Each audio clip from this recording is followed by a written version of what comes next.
Le débrief de la matinale, les temps forts de ce que vous avez entendu ce matin sur Europe 1. Deux passages hier sur le lieu du crash à Seine-les-Alpes.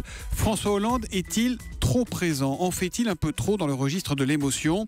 Écoutez ce qu'en dit l'ancien Premier ministre François Fillon. Il était tout à l'heure l'invité de l'interview politique d'Europe 1 avec Jean-Pierre Elkabbach.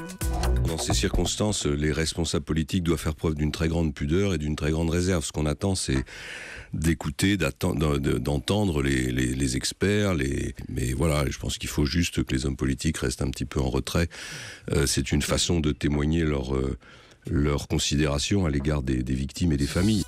Également présente sur place la chancelière allemande Angela Merkel. Elle était à Seine-les-Alpes. Suzanne Wasum-Reiner, ambassadeur d'Allemagne en France, était à ses côtés. Écoutez, elle était mon invitée à 7h45 pour l'interview Vérité d'Europe. Il était très ému aussi de voir combien tous ces villages sont vraiment prêts à soutenir les équipes et d'accueillir les familles de victimes. De voir le deuil partagé par toute la France dans cette tragédie. Et bien précisément, à propos des familles de victimes, notre correspondante Brigitte Reynaldi a rencontré Gilbert et son épouse, un couple qui s'apprête à recevoir des proches des victimes de ce crash. Gilbert parle un peu allemand, alors il a rouvert le dictionnaire et il cherche déjà les mots qui pourraient aider. Quand on est à l'étage, on tourne la tête d'un demi-tour et on a la montagne en face, quoi. Donc on se dit qu'il y a 150 personnes là-bas. Vous allez pouvoir leur apporter quoi? Un peu de chaleur? De la chaleur, en tout cas de la solidarité. C'est tellement tragique. C'est important de mettre une image sur un lieu. On ne fait pas ça à 1000 km.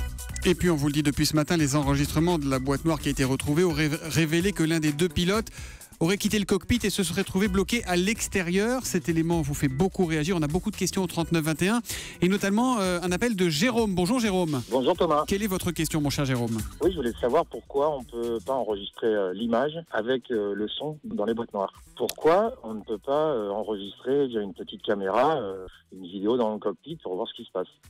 Question que je pose tout de suite à Bernard Chabert, notre spécialiste des questions aéronautiques. C'est vrai ça finalement Bernard, on enregistre la voix, on enregistre les données techniques sur l'autre boîte noire, pourquoi pas l'image? C'est un problème qui est débattu depuis quelques années. Alors il y a des pilotes en particulier qui s'y opposent en disant que ça fait une intrusion supplémentaire dans leur intimité de travail, mais finalement c'est quelque chose qui semble-t-il finira par arriver. Merci beaucoup Bernard Chabert, spécialiste des questions aéronautiques d'Europe 1. Si vous aussi vous avez des questions sur tout ce qu'on vous dit le matin entre 6h et 9h, vous nous appelez au 3921, vous tweetez avec le hashtag un matin ou vous nous envoyez un message sur europe1.fr.